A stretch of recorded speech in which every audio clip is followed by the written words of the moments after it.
So ideally today we were going to cover the things.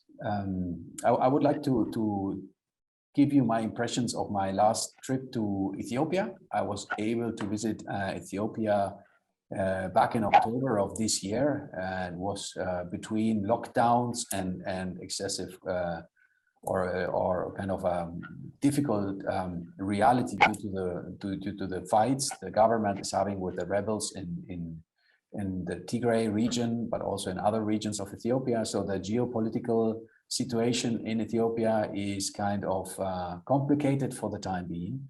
And I had a stroke of luck and I was able to visit two key regions for our supply chains, which is the south and the southwestern part of Ethiopia.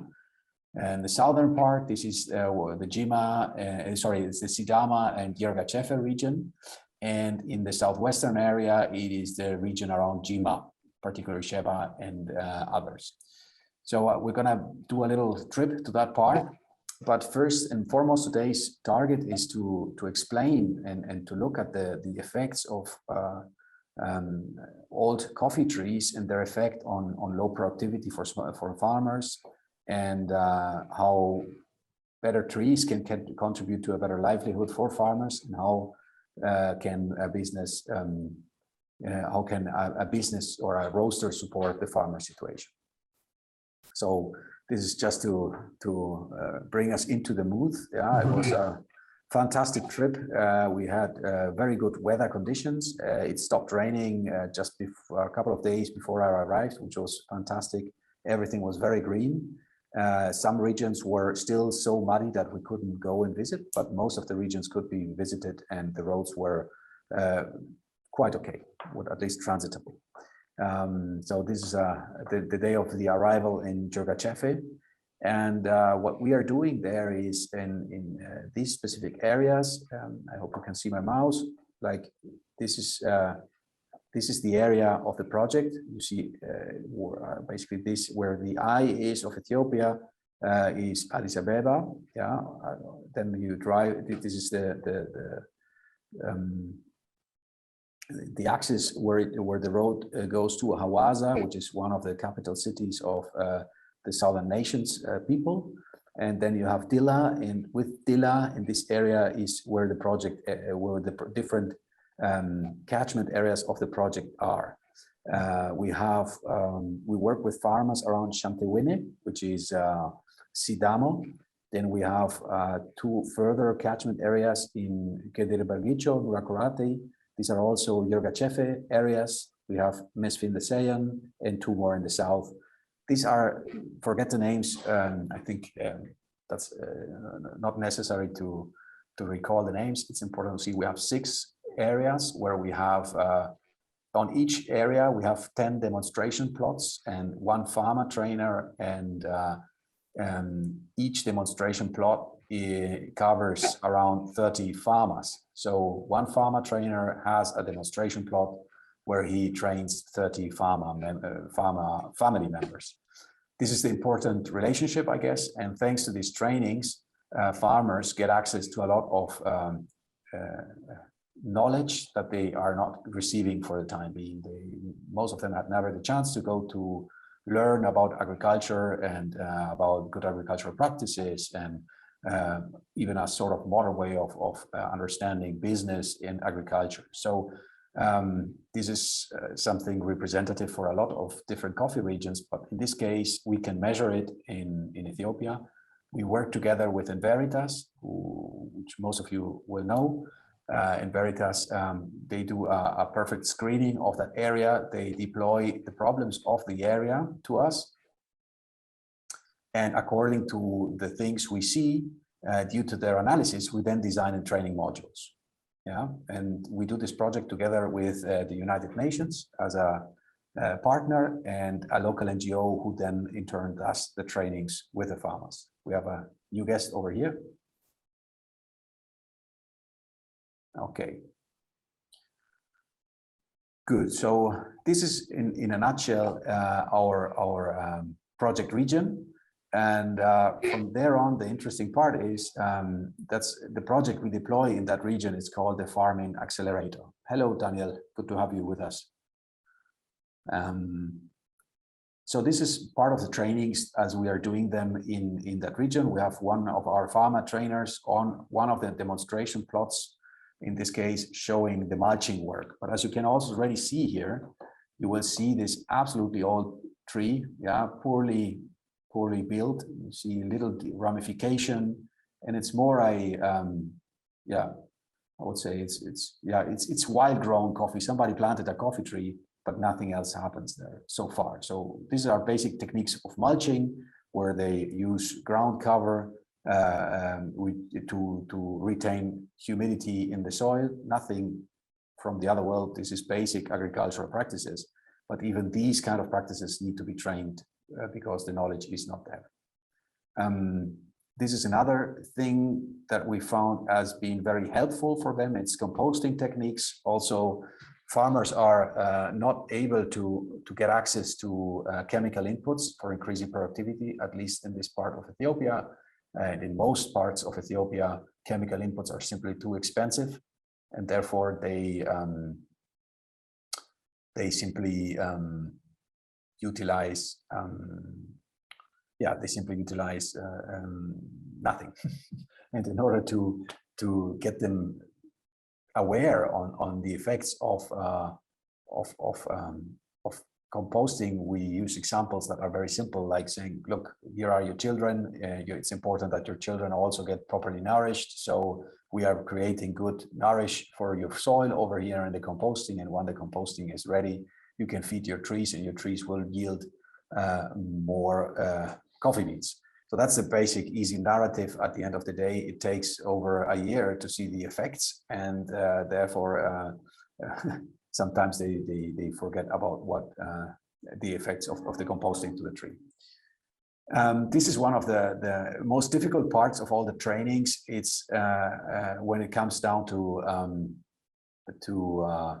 chopping down the tree. Yeah, the typical work done on pruning and also stumping coffee trees is I would say one of the difficult parts to get into the heads of into the brains and understanding of the farmers, because it equals an immediate loss of production. Even though the production is very low, they still have some cherries to collect. If you chop down the tree, you don't have anything to collect, and therefore it's difficult for them to understand.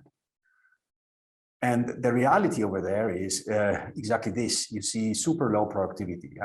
We're talking about 500, 600 kilos per hectare. And it's not surprising. If you look at this photo, I think we've made a lot of photos, but I think this explains it rather well. Up to 1.50 meters to 1.70 meters, yeah, you have a naked coffee tree. Yeah. Compare this to the trees in my back, or to the pictures, your mental pictures you have in Brazil of massive coffee productions. You will see that the foliage distribution, the ramification of the coffee trees is a complete different one. And this is where it becomes so apparent that, well, if you have just 1/3 of the tree covered with leaves and capable of producing coffee, you will also have at least 1/3 at its best of coffee production. Additionally to that, you see here, there is zero mulching, zero work done on the ground. You see the old coffee trees having only foliage coverage in the upper part of the coffee tree. You can see here some coffee cherries. The internodes are kind of not really properly cut back, so productivity is very low. And this is something that we found in most coffee trees in coffee farms that we visited in this trip. We covered more than 45 of the demonstration plots. We covered more than 100 farms around the demonstration plots to see and look how the reality was there. And it was almost everywhere the same picture. I'm saying almost everywhere because there are some exceptions, which I will show you in a second, but there is also an explanation for those exceptions. The normality is exactly what we see here. These are all coffee trees. Yeah, you see them also here, the coffee trees. And basically it's like a nice coverage above your head for walking underneath the coffee tree forest, but it's absolutely unproductive. Yeah. This shows again how many coffee cherries are growing on the internodes compared to Honduras, Brazil, Colombia. This is absolutely poor. And that's one of the main components of a farmer business case, is the amount of coffee production they're having on the trees. And in this case, it's clearly easy to see that there is absolutely low production. This is something different. This is a different story. It's the same country. It's also Ethiopia. This is a farmer who has planted new arable land. That was a maize farm at roughly 1,650 to 1,750 meters. They used to have a maize on that farm. He replanted or he swapped maize for coffee, planted new varieties, and look at how it looks like. This is a complete different story. Yeah. So this is one thing that we really, it's fantastic to see the two different worlds here. This super low productivity, and then you have this high production on the other side. It's really, really evident. Here again, absolutely nice to see the production capability of these trees. This is a farm in Jimma, in the southwestern part, where the farmer was absolutely surprised about the high production on his coffee trees. And the reality here was very simple. They were coming from, the farmer received the seedlings from the Jimma Coffee Institute, and he had no clue what this coffee was about, what he was planting there. And he received the new varieties from this institute without knowing that. And compared to the rest of the farm that was looking like this, he suddenly started producing coffee like that. And he was absolutely happy, but had no real explanation on how and why this was happening. So this is another coffee farm with good production. So the nature is in place, even without chemical boosters, to produce high quality and high productivity coffees. Same country, same climate conditions, same soil conditions, completely different productivity. So this is the background part that I wanted to give you from our tour in southern and southwestern Ethiopia. And in a nutshell, summarized, it's basically traditional old coffee trees are susceptible. They are easy to get diseases. They are very susceptible for diseases. They are particularly the old coffee trees are extremely confronting farmers with low productivity. And there is the lack of understanding of farmers that by pruning or cutting back trees, they can increase this productivity. You have the usual cut profiles, which in the case of Yirgacheffe and Sidama is for sure nothing bad.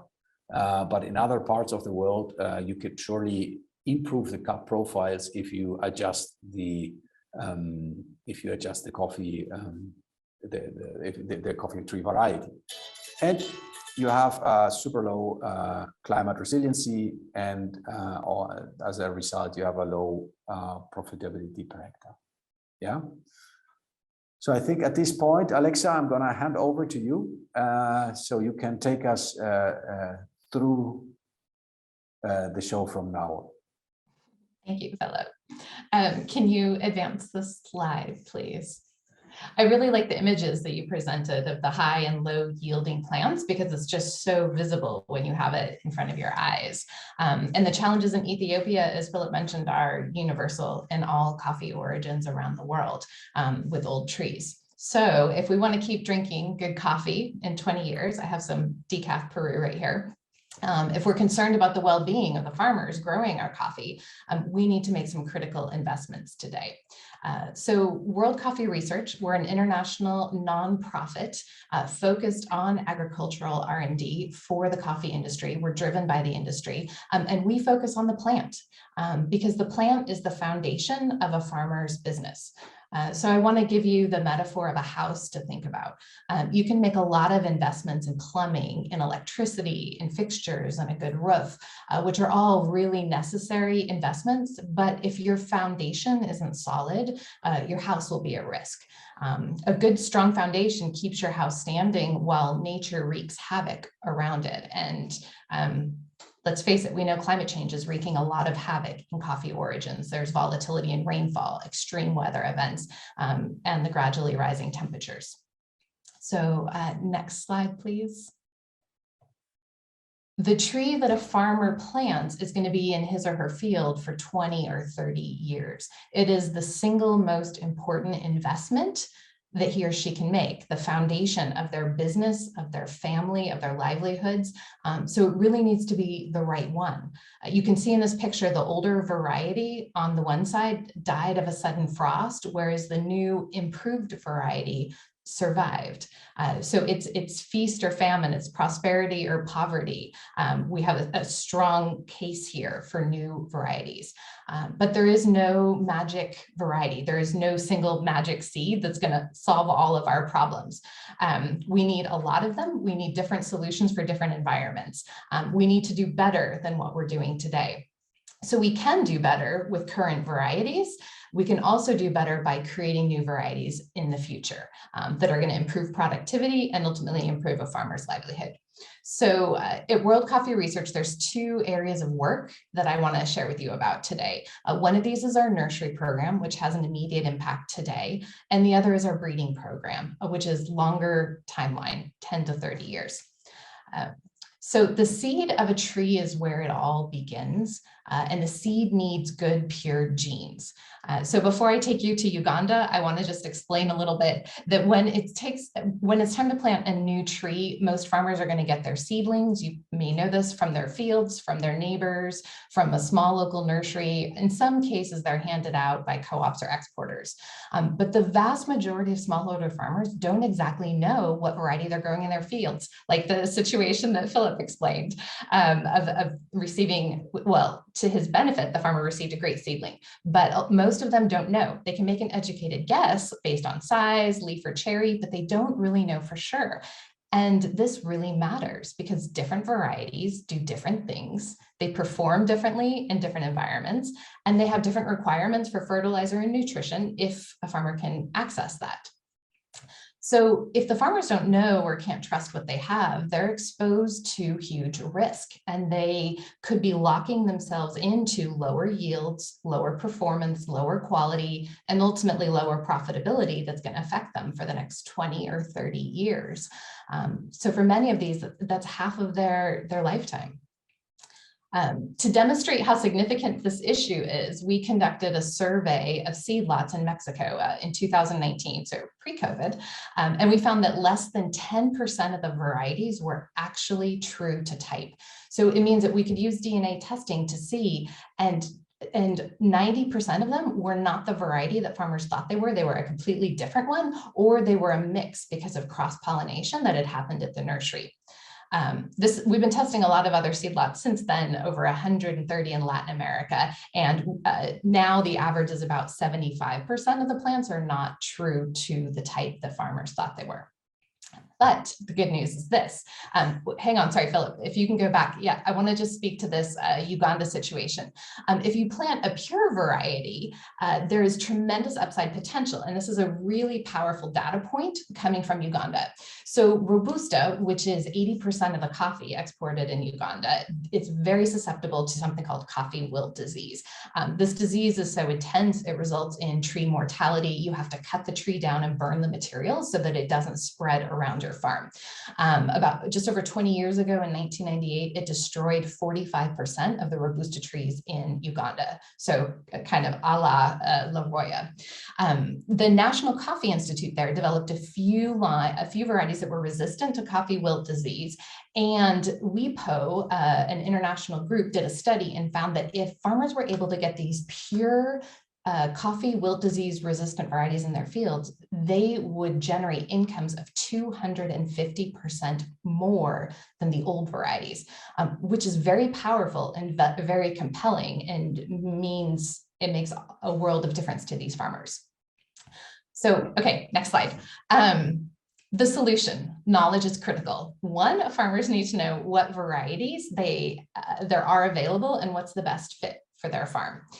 We have an online Arabica varieties catalog that we published first in 2016. We are continuously updating it with new varieties. We're expanding the Asian varieties right now, and we are adding Robusta next year. Second thing farmers need is those pure seedlings that I was talking about, true to type. So that they know that they will perform the way they're supposed to. We are really excited about a new DNA tool that we have been working very hard on this year. So before I jump into explaining about that, I just want to be clear, a DNA tool has nothing to do with GMO. We're just testing the DNA to see what it is. We're not touching it or messing with it at all. So in coffee, there had been another previous version of genetic fingerprinting, but it was very cost prohibitive. It cost about $130 per leaf sample. So it put it out of the realm of possibility for most farmers or even exporters to be testing their material broadly. We adopted a new technology this year that is used in other crops, and that has brought down the cost to between $4 to $13 per sample. So that is an entire order of magnitude, 1/10 of the previous cost. And it now has created tremendous opportunity to be doing widespread testing. And this kind of extends through the supply chain, right? It's seed lots, it's nurseries, it's farmer fields, it's exporters doing it at port, and then into roasters' drums. So you can really be doing quality assurance and tracking, is this the variety that we think it is? It has huge implications for farmers and then also down the supply chain. We just finished testing Central America. East Africa is in progress, and then we're just starting in Asia. And this is a tool that is a public good. So it will be available next year for anyone in the industry to access and use and send their little leaf samples in a tray with holes to a national and multinational firm called Intertech in Sweden. And WCR steps out of the picture. So this was funded by the industry, this incredible public good, and by the USDA. We received some public funding. And it's super exciting because it opens up a lot of possibilities. Next slide, Philip. So after looking at getting genetically pure material into farmers' hands, it's really important to be making sure that the seedling itself is healthy. For many of us, when we go to the local garden store to buy our vegetable or flower seedlings, we take it for granted that we're not only getting what we think it is, but that it's a good healthy seedling and it will survive. But seedling mortality on coffee farms is often quite high. And that could be for a number of reasons, but that substrate material, kind of that soil ball that's around the roots, it could easily be infected with a common pest like nematodes. Maybe the roots aren't growing properly. Maybe the polymer bag isn't the right material. There's a lot of reasons, but when that seedling gets planted and it dies the first year or dies the second year, that's 1 or 2 years of harvest that the farmer is losing. And this represents significant financial loss to farmers. Coffee is an annual tree crop. You can't mess around with this. It's really important to be getting it right and to be getting it right from the start. So World Coffee Research has released a series of training manuals for nurseries, videos. We trained 20 of the largest nurseries in Central America, and we've now worked with a partner. Philip mentioned one of the NGOs they work with in Ethiopia. So similarly in Central America, we've worked with TechnoServe to be training a group of extension agents, and they're pushing it out into over 600 smaller cooperatives and nurseries around Central America. So that's kind of the model, the train the trainer model that we're implementing next year in East Africa and then taking to Asia. So next slide. All of this work in nurseries is making an impact today, and it's improving the varieties that farmers can get their hands on in the next couple of years. It also lays the tracks, so to speak, for the breeding work that will come, and the breeding work will be pushing new varieties down the pipeline into farmers' hands. So what I want to share with you about breeding is, I'm not sure how familiar you all are with breeding, but this is where you cross 2 different parents to create a new variety. So to set the stage, breeding is essential for every crop. It's been happening for decades on a major scale. But given the size and the value of the global coffee market, coffee is way, way behind its peers. A few countries are doing this well, Brazil and Colombia. The rest are doing it a little bit, or some of the rest are doing it a little bit. Like Philip mentioned, Ethiopia is pushing out a few new varieties, Uganda here and there, but most of them aren't doing breeding at all. And so even though coffee is a significant cash crop for these low to middle income countries, they have other essential priorities for investment like roads and education and healthcare to deal with COVID. Breeding is expensive and it's a really long-term game. So this is where the coffee industry is stepping in with World Coffee Research in order to secure the long-term supply. It can only be done together, collaboratively as companies on a global scale. Breeding is hard work. It's long-term, but it's also really exciting because it allows you to envision the possibilities and then create the varieties that achieve that. So you can see we've got two totally different growing systems here. We've got full sun, machine harvested monoculture versus this intercrop diversified shade system. Totally different. But establishing a high-powered breeding program gives industries and countries and farmers the chance to breed the right variety for what we want to have in the future. So that's what's exciting. I want to talk about another crop briefly, if you don't mind going to the next slide, maize.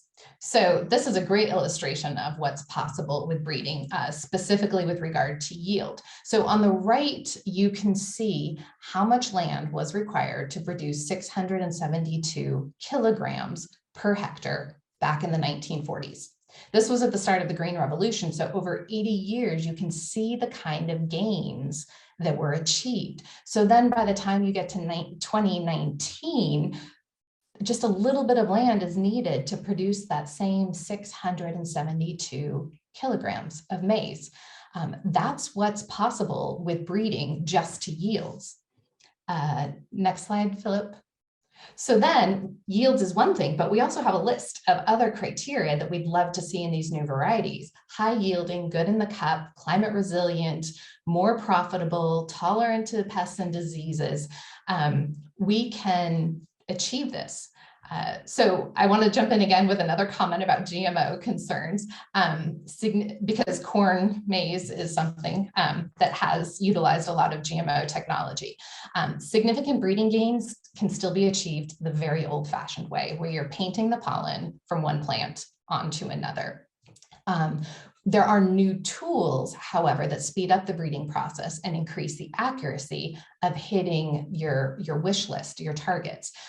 You can peek inside the DNA for specific markers that indicate traits and know early on if the plant is going to have those traits. You don't have to wait for the seedling to grow into a tree and have a first year or two of commercial harvest. You can do it early on, find the traits in the DNA, and then decide to throw that one out or to continue this one. So it really speeds up that process of breeding in a huge way. Okay, so we're doing a lot of things in our breeding program, but I want to just talk about one of those, F1 hybrids. So F1 hybrids are a special cross that can be made with two very distinctly different parents. F1 is the term for the first generation, the baby plant. And F1s have a lot of what's called hybrid vigor. It's like the superpower. They deliver on that entire wish list. Some quick history, F1 hybrids were first created around 2010 and released in Central America. So there's some names you might recognize: Centro Americano, Mundo Maya, Star Maya. Some of them have ranked really well in recent Cup of Excellence competitions. They have a lot of superstar potential, like I said, but they also contain a lot of risk for farmers. They require the right environment. They need very technologically advanced farms where the farmers know with certainty that they cannot save the seed and use it the next year or give it to their neighbors. If you plant the offspring, which is the second generation or the third generation, that's called like the F2 or the F3, those babies are very, very different. They do not perform at all the same as the F1. So So if a farmer was to plant those, it would be nothing like the parent, and it would put him or her at extreme risk. So as an organization that's doing breeding, we're taking this really seriously, and we know that the F1s can only be really released responsibly to certain groups of farmers, not all farmers. So I just want to say that F1s are not the panacea. However, they are super exciting, and we created what is a second cohort of F1s between 2015 and 2017. We made 54 crosses from different sets of 2 distant parents. And we've been testing these on 4 research stations in 3 countries, 3 different altitudes. So in Latin America and in East Africa. The 54 were narrowed down to 15. And then we have now narrowed them down to 4. We're hoping to, or planning to get them into commercial trials in the next year or 2, and then hoping to release 1, if not 2, in the end. So 60 companies, 60 of our member companies helped taste these. They cupped the F1s last year, and then they just completed another cupping this fall to give us scores and to really narrow down what were the winners. So Philip got to be part of that experience, and I'm going to hand the microphone back over to him to talk a little bit about that. Thank you, Alexa. Well, yes, indeed, we were the lucky ones to cup these F1 hybrids here in our lab in Hamburg, together with Christian from our quality lab. And it was really good fun. It was amazing to cup them. They were quite distinctive. It was a broad sample. It was a complete blind cupping session. So we don't know actually which F1 hybrids from which regions we cupped, but we were very keen in describing them. And I would say on this slide, you can see the massive productivity of this F1 hybrids. Yeah. But in combination with a very good cup profile, this is exactly what the farmers are looking for. Yeah, and also the buyers at the end of the day, they need quality consistency of a high or good quality cup profile combined with volume. And these F1 hybrids are, from what we can assess so far, really capable of producing this kind of coffees, which is super good news for farmers. It's a different kind of farming. It's a little bit more knowledge you need to have as a farmer to obtain these yields, to work these coffees. We understand that, but at least we are now able to offer this kind of a solution to farmers. And this is something we would like to pursue also further in the future. And I should add in there that these photos actually were taken by our agronomist and breeding program manager in Rwanda last week, in fact. So that's at the Rubona research station looking out over the lake. It's a beautiful setting. So these are the F1s on the research station there. It's massive. I'm impressed looking at those trees. It's wow. It's simply really high production, and I'm looking forward to cup this new crop. We cupped the old crop, let's say the past crop of I'm pretty sure also from Rwanda, and we were amazed by the quality. So let's see how the new crop comes. How many kilograms do they give? I will get back to you on that. We did a webinar last spring after the first round of cuppings with some data on yields and quality and so on. We're just starting the analysis on the round of cuppings that Philip was part of, and we'll be able to share that with the industry, but I'll see if I can get you the yield data. Great question. So moving on to the next slide, just to kind of wrap things up and then open up for questions. For those of you roasters in the call, we want to invite you to participate in this collaborative industry effort to make a critical investment in the future of coffee. Our continued growth and long-term investments in nursery and breeding are only possible with broader industry support. So we'd love to have you consider membership, and Philip and his team make this really easy when you source through Least and Beisler, because they add an extra incentive of their own as a match through the checkoff program. So if you're interested, please ask Philip or myself, reach out to us after this call. Exactly. So you can find us on the internet for sure. And we can put our contact data also in the chat in a second. So you will have it there in case you need it. But it's super simple. You just reach out to us. You tell us with how much you would like to support these coffees, the purchases of your coffees, and then the money will be transferred quarterly to World Coffee Research, match funded by us as well, and then the money will reach World Coffee Research, and they will do more research in order to produce better and more coffees together with the farmers. So I think for now this is the end of the let's say official part, but we are opening the floor for questions from all sides, and we hope that we can give you some proper answers. Thank you.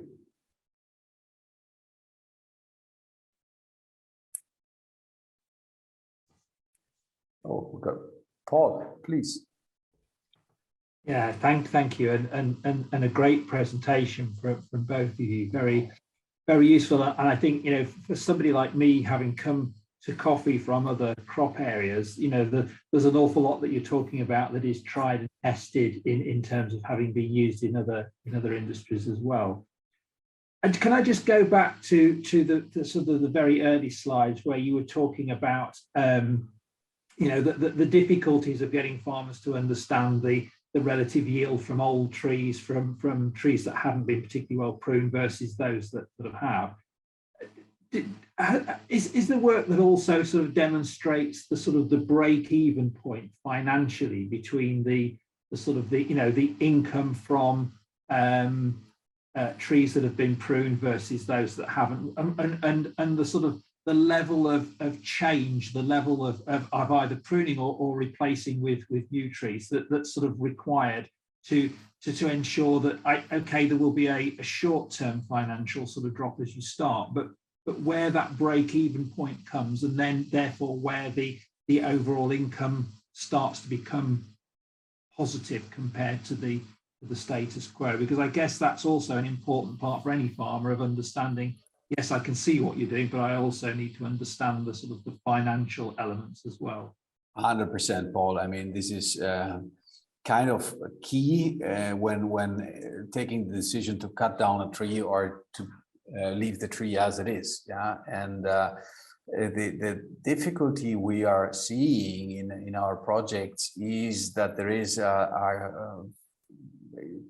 most farmers don't have a proper understandings of basic financials. Yeah, and they don't write down their expenditures, they don't write down their income, and therefore they don't have a true let's say business understanding of their farming activities. This is why we create a whole module, what we call the farming as a family business module, where we train basic financial literacy, not only to the male farmers, but to all family members of the farms, of the farmer, because they all have their strengths and weaknesses. So I know I'm being a little bit unspecific here, but I need to be, because well, sometimes the youngsters of the family are those who are keen in writing down things. Yeah,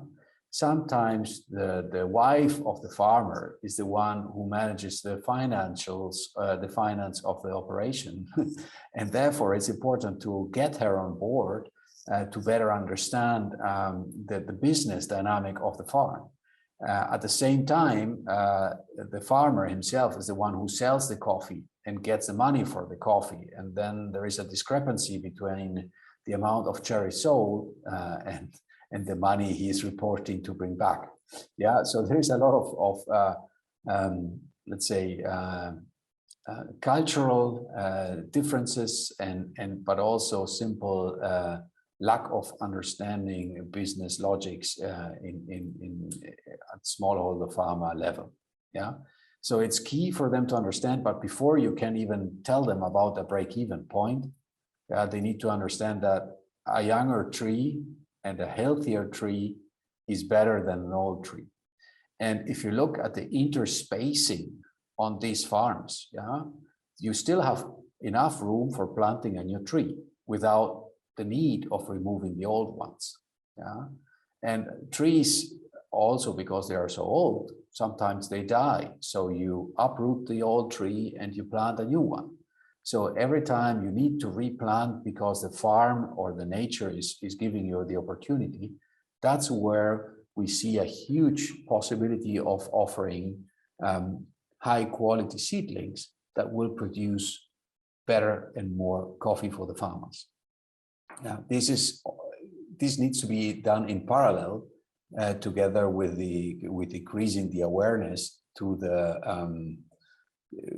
of the farmers about their own business case. Yeah.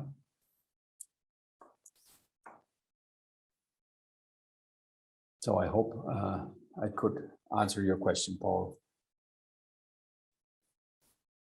Yes, no, thank you, and I agree. And I suppose just a quick comment, sort of slightly sort of separate. I think that you picked out one word which for me is sort of key in this, and that's consistency. And I think, you know, if you don't have a consistent product, then it makes it very difficult to maximize the returns you're going to get from the marketplace. And I think as Alexa hinted to with the WIPO figures, you know, if you've got 90% of your plants are not what you were expecting or believing that they are, then it's very difficult to produce a consistent product that gives the sort of the cupping profile and the figures that you're hoping to receive. And you know, all of those issues, I guess, have to be sort of built into the sort of the whole package of getting farmers to understand, you know, the benefits of sort of moving forwards in essence. Yeah, 100%. And look, if it's about quality consistency and also productivity increase. Yeah, so if we manage to keep quality consistent and double our productivity, which is something, it sounds crazy but if you're starting from a very low yield logic, doubling your productivity is something which is feasible, and it's not crazy at all. We're talking about 600, 700, or maybe to a certain extent also 400 kilos per hectare in Ethiopia. Yeah, doubling that productivity would mean between 800 and 1,500, 1,800 kilos per hectare, which is still completely okay. This is what they are producing today in Colombia. Yeah. So both Arabica countries, but in Colombia, they're using modern coffee varieties where there has been a lot of research done by their local institutions. And you can argue about cup profiles and stuff like that, which might be better or not in Colombia, but at least from the productivity standpoint, they manage to increase productivity. And yes, also by using chemical inputs, of course.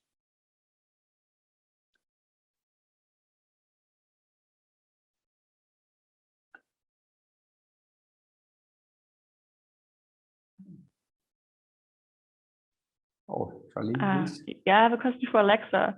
So after starting this project in Uganda, do you plan on taking this elsewhere as well, or are you specifically staying there for it now?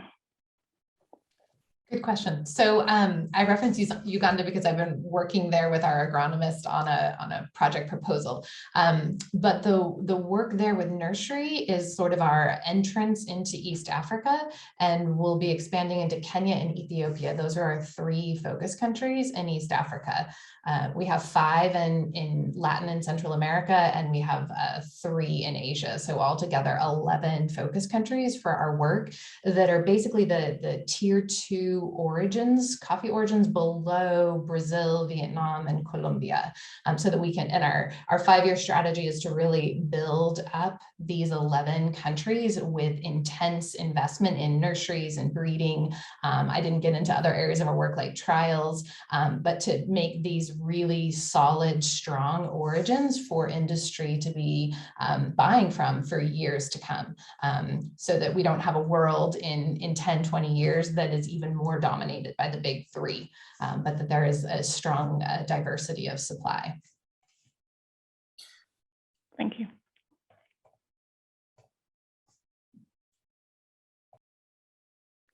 Well, I also have a question for Alexa, if I may, and having the honor to having you on board, with us on today's discussion. Alexa, what is your take on how long would it deploy?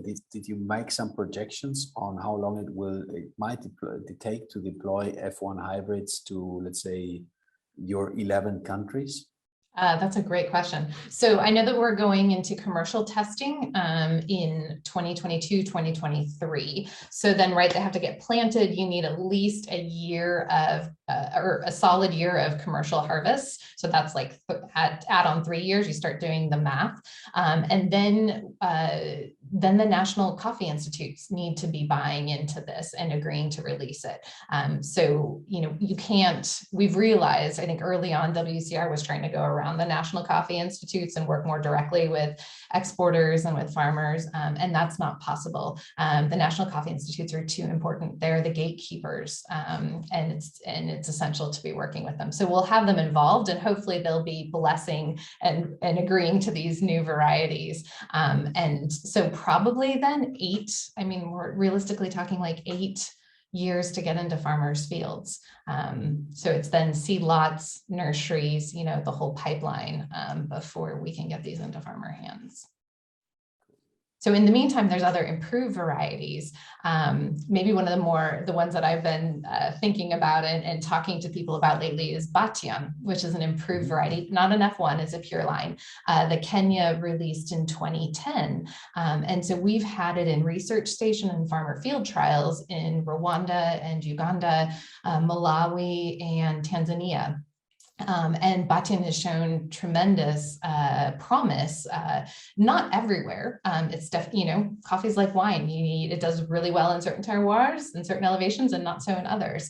But it's done consistently well in a number of environments. And so now there's conversations between these countries and Kenya to pay the royalties to release these more broadly in the countries. And it's cupping well and is very high yielding. It oftentimes produces cherry in year 2, which is like, it blows farmers' minds to see cherry in year 2. So that's like an example of a great existing variety that we can help get out into farmer fields a lot sooner than those F1s. And by cleaning up the seed lots and nursery systems, it's getting pure, healthy material in, which stands a greater chance of benefiting farmers sooner than later. Thanks. We see Philip raising his hand. Thank you, Alexa. Yes, I have a remark, and it concerns Kenya. I heard Philip Weissler talking about multiplying the productivity by 2. Now, in Kenya, the average production is about 2 to 3 kilos per tree, which is very low, since the potential is about 20, 30 kilos. And what we've been doing is really working on the soil. And from the presentation that I've heard, you're talking about replacing the trees, but what about the soil?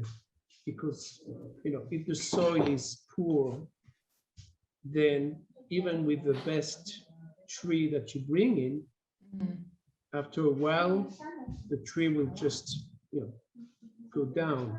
And from our experience, we're talking about really working on the soil so that we turn from 3 kilos to 20 kilos within a couple of years, thanks to agroecology. Now, if we could also replace some of the trees with these trees that you're talking about, then this would be the perfect world. That's a remark from my side. Well, sorry, one first, if you look at the photos we are showing here now, this is part of the work we're also doing on the project in Ethiopia, which is basically building better soil quality through composting mechanisms. Yeah. And this is a technique they didn't know this before in the project region. Once they learn how it works, they then still need to adopt it and produce it at scale in order to give it to the trees. Once they give it to the trees and they see that it helps to increase production, it's perfect. Yeah, I think that's restoring soil quality. Nonetheless, the soil quality in Ethiopia is rather good. Yeah, they haven't. It's forest. It's not the case in Kenya. I mean, exactly. Yeah, Kenya is different story. Yeah. Yeah. But in this case, in Ethiopia, the soil quality is quite okay, and even though the production is super low. Yeah. So my comment is that, to put together agroecology principles with the right seedlings, then this will be good. And thank you for showing this slide with the compost. I mean, this is really definitely the part that yeah, we're doing in Kenya. Good. Excellent. No, and I agree. I think and of course it's more than that even. Yeah, it's the soil, it's the tree, but it also is a microclimate and in weather conditions. There are a lot of components that we need to have in place in order to produce a super coffee. Friday afternoon, I think everybody has an exhaustive week, and I thank you all for coming to our first coffee hour, and we hope you enjoyed it. Thanks, Alexa, for joining us. It's a pleasure having you here and learning a lot of the fantastic work that you are doing at World Coffee Research. We are more than happy and proud to be your partner here, and we will for sure continue to push for that magnificent and much needed work that you are doing. So thanks a lot to all of you. We wish you a great weekend, and yeah, stay healthy and see you soon, hopefully. Bye-bye.